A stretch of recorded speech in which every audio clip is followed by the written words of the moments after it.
actually happened. Dana White, for like 3 straight press conferences now, has just shit on Frank Ngannou. Like, if people are like, he's been asked questions, he was about nothing away from being cut. Yeah. So a few things that Dana said. We're gonna bullet point him. How about that? So he said that Francis Ngannou is only fighting for the money. He also said that Francis Ngannou rejected a bigger deal to stay with the UFC, which is like, that makes no fucking sense.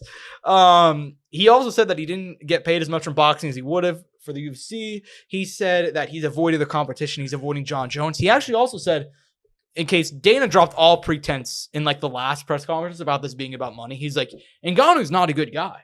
Ngannou's a bad guy behind the scenes. You guys just don't know it. He said Ngannou's a POS, dude. Yeah, he said Ngannou's a piece of shit. And it's like, dude,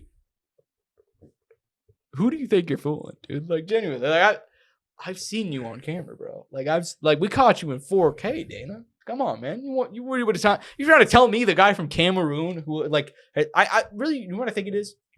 I don't think it's the divorce angel. I think there's a big part of Dana's psyche that as he's getting older, I think he has a lot of regrets. And I think one of the things that he has a lot of regrets about is the fact that he knows... He didn't sign Fedor. No, I think he...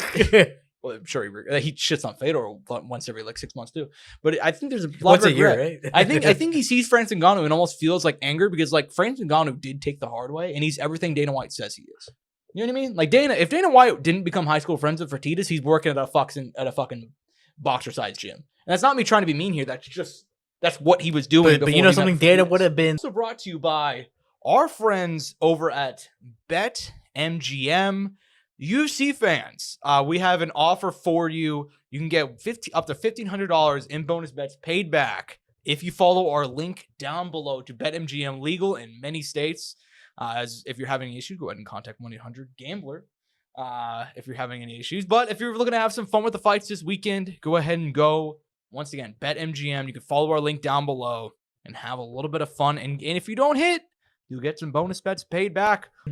The greatest boxer-sized chain ever. He would have been leading, man, what are those things called? Like Orange Fitness? Oh my God. Yeah, dude. He'd be doing he'd be leading those 9-round boxing classes, dude. All right, guys, let's go. 1, 2, kick. Yeah, dude. And it's like, I think that genuinely might be a part of it because, like, dude, there's something psychological. It's unhinged at this point. You know what I mean? Like it's getting to be weird, even for Dana White standards. Dude, it's getting to be. I can't weird, believe you really bro. said Dana would have been like the fucking orange the Orange Fitness guy, 9-round fucking dude. It's not even. And you walk in and fucking Instinct's playing. You're tearing up my heart. And fucking next song is fucking like 9 Inch Nails. This is not even a joke. Like. That's what he was doing. He was a boxer-sized coach before he got picked up by the Fertitas. I mean, regardless, this is just like... and he did well in his job, but I think a part of him knows that like if I didn't get that opportunity, I'd still be there. And Francis Ngannou was given no opportunities and yet still made it there. Yeah. I think that there's something psychological. It's getting weird. Bro. You kind of know the Dana cycle now, you know what I mean? Yeah.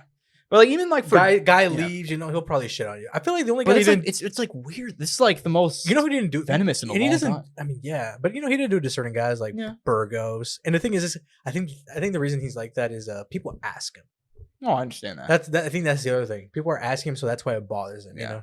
You know, they're asking him. They're like, "Hey, Dana, like, you know, but Francis is doing his thing." It's like you're trying to convince me that Francis Ngannou is like a piece of shit because he left your company, and you're trying to say he's like a bad guy. You're trying to slander the man's name. Like that's. Yeah, no, it is pretty sad, man. Like, I don't think he has to do that. Like, it's shameful. I mean, it is. It's fucking shameful because it's just. When was the last time you think you did this? Like this, dude, I haven't seen. So even to like a certain level of. That's the thing is like I haven't seen Dana. Like I've seen him shit on guys who leave the UFC, but I've never seen him have this much venom for a guy. But like, who were some of the guys off the top of your head in recent memory that you can think of? That's exactly. I mean, I'd have to. I mean, I'm thinking about like I'm talking like maybe Rampage, Gagar, just to throw some names out there. I mean, we're gonna pull up. I'm sure Randy Couture back in the day. You know, he shit on him. I'm sure there's some I'm forgetting in here. Like, he hates Oscar De La Hoya, but that's not a fighter. No, definitely not. But that's what I'm saying. Like, I don't think I've seen him have this much beef with a guy. Like, I mean, Frank Shamrock way back in the day. But like, I've never seen him have a beef this big with a guy. Like Ken Shamrock too. But we're going back years, and they had like legal shit. The Shamrocks. Ngannou just left and was like, "Yo, I think we should give these guys health insurance." I mean, he definitely had who was it? He wrestled in WWE. I bring him up all the time. He's on your poster. Cain Velasquez. Not Kane. Brock? Not Brock. Bobby Lashley? Not Bobby Lashley. CM Punk? Not There's only so many guys who wrestled and were also in WWE. I mean, he was at the UFC. He was a lightweight, I want to say. He was Matt Riddle. Matt Riddle. He shit hard on Matt Riddle. He did shit hard on Matt Riddle.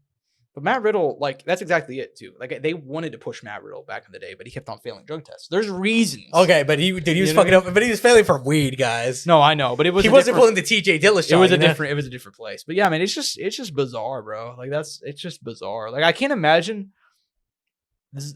Man, like, hate is baggage. That's all I'm gonna say. Hate is baggage, and Dana White has a lot of hate, and I don't understand how you can be that hateful whenever you're worth $500 million. Like, I think, like, you'd be chill, you know? Like, who cares what Ngannou says? Genuinely. And there's nothing Ngannou's out there shitting on. He's a vindictive human being. It's a very, it's getting weird. That's all I'm going to say. It's getting weird with Dana and Ngannou, you know? But, yeah, that's all I got to say about it. Shout out Francis Ngannou, man. He said it perfectly. When somebody asked him after one of the many press conferences Dana's had where he shit on Ngannou, like, recently. And he was like, so what do you think about that? He's like, well, you know, he's mad that I won. That's it. He didn't really say that. Was the crazy thing. Francis didn't even say a lot. No, he didn't. But that's why it's so weird to me that he hates him so much. It's not even like Francis is saying a lot either, right? It'd be different if like Francis is like really retaliating. I don't even think he's ever really mentioned Dana in any of all this. Like, I'm sure the media has maybe dropped some talked questions. About him because he's asked about it, but like he's not like out there. But it's not him specifically seeking it out. Well, it is exactly it. It's like Ngannou's like, yeah, no, I won. I'm making more money now. I'm pretty happy with it. And Dana feels regret over the fact that I left. Dana's like, yo, you piece of shit. Like, this is like, well, there's not equal proportions of responses. But, you know, it is what it is.